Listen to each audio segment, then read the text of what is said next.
Hey guys, Woody the Unexceptional Gamer. Time to clean off the whiteboard, break it out, because this is Technical Tuesday, a weekly series where I teach you something new about tech stuff that perhaps you didn't know before. So, one of the ways I pick the topics is what you want to see. And one of the highest rated comments from last week was, why have CPUs moved from gigahertz or single core over to multi-core? What made them make that decision? Why is that better? Why is that worse? And I thought, let's break that down. So there's a bunch of ways to make CPUs go faster. One way is just to take the same darn CPU and increase the clock speed. You've probably heard of, this thing runs at 1 megahertz, this thing runs at 4.5 gigahertz and stuff like that. That's just how many times per second your CPU is doing something, doing anything. In my lifetime, I've seen computers go from 1,000 operations per second, which is the very start, Apple II, to 4.5 million things per second. So just doing more things per second is one way to make a CPU faster. Another way that we'll barely talk about in this video is to make each of those operations do more complicated things. For example, if I wanted to tell you do 5 times 5, then you could have a bad CPU that takes 5 and adds it to 5, 5, 5, 5, 5. Or you could take a great CPU that has transistors built in it that have operations, that have times tables built into it, and boom, 5 times 5 is one operation instead of 6. So that's two ways to make the CPU go faster: by making each operation count for more, and by making more operations happen per second. Semiconductor engineers are pretty smart people. They would use all of these techniques, but there was a problem with the frequency ramping up, and it's that it ran hotter and it used more energy. As they went from 1 gigahertz to 2 gigahertz, it didn't just double the energy consumption, it tripled it. And then as it was from 2 gigahertz to 3 gigahertz, these aren't exact numbers, but they're roughly right, it doesn't just go 50% more for the 50% more performance you might get, it quadruples it. And as the thing runs hotter, you start to get the expansion, the transistors in the CPU can touch, and there you see on your screen, ouch, things break. Just ramping up frequency was no longer the best way to get more performance. So along comes this idea of sticking multiple CPUs on one die, and you've got your multi-core CPU. I'm about to draw you a 4-core CPU. And what they figured out was, you know what? It is better, it is cheaper, and it is faster to stick 4 cores on a CPU compared to just having one that runs super fast. So 4 at 3 is way better than 1 at 6. Mostly. The reason I say mostly is that not all jobs lend themselves to being done in parallel, to operating on each of those 4 cores at one time. So I'm going to show you an example of a job that nicely breaks down into parallel processing. It's a video thing. So imagine you're looking at a picture. A picture's just a row of pixels, right? So here's what I have here, the world's ugliest picture.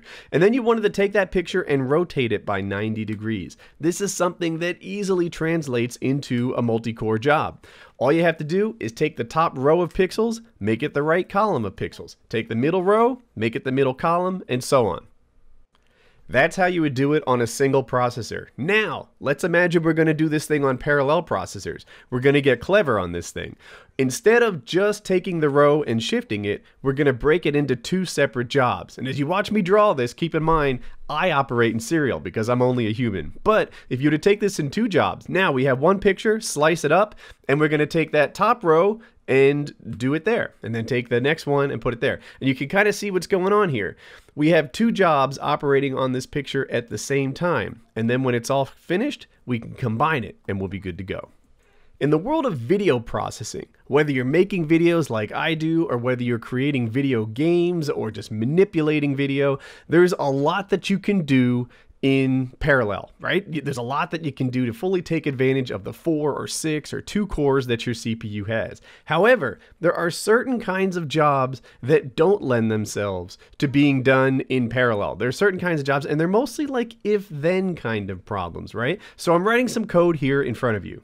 If you're not used to reading code, it pretty much says, if Woody is awesome, click like. If Tech Tuesday is cool, then click like. If you are a troll, click dislike. There's a problem with this kind of code, and it's that you can't really just put it on 4 different processors and have it run. I wrote it like this for a reason. This is a step-by-step set of instructions, and if you were to try to get ahead of yourself like you could with that rotating picture where I can just say, hey, take this, divide it in two, and you both handle it at once. You already know how that's going to go down. This is an if-then thing. If it requires user input, or if it's like rendering an HTML page where until you know what the bottom of it looks like and the top of it looks like all put together, you don't know what that page is fully going to look like.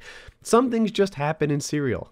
Some things just happen one at a time. So having 2 cores is not perfectly better than having 1 core. You know, having 2 1 gigahertz cores is probably not as good as having 1 2 gigahertz core, because that 1 2 gigahertz core, assuming all else is equal, will be twice as fast in every scenario, whereas the dual half speeds will only be as fast in certain scenarios like rotating pictures that naturally lend themselves to multi-core processing. So that's it in a nutshell. That's the pros and cons and the why CPUs now run across multiple cores. All right, a bit of a long outro, but I really want you guys to listen to this. If you liked this video, then on the right is another one that's comparable to it. It's last week's Tech Tuesday. This is a new weekly series. I'm only on video 2. But check it out. And if you like my stuff, then you can subscribe in the top right. If you like my videos in general, maybe you're not new around here and you want to check out my real life subscriber meetup zombie airsoft event, then click on the left video. You'll see that. I'm going, Jackie's going, Colin's going, Hope is going, my agent's going. You can see her at last. Anyway, yeah, check these videos out. I think that you'll like them. I don't always talk about my videos in my outros anymore, but I wanted you to see these things. They open in new windows. You can watch both, but I think they're both pretty good, pretty interesting, so you should get a kick out of it. Bye.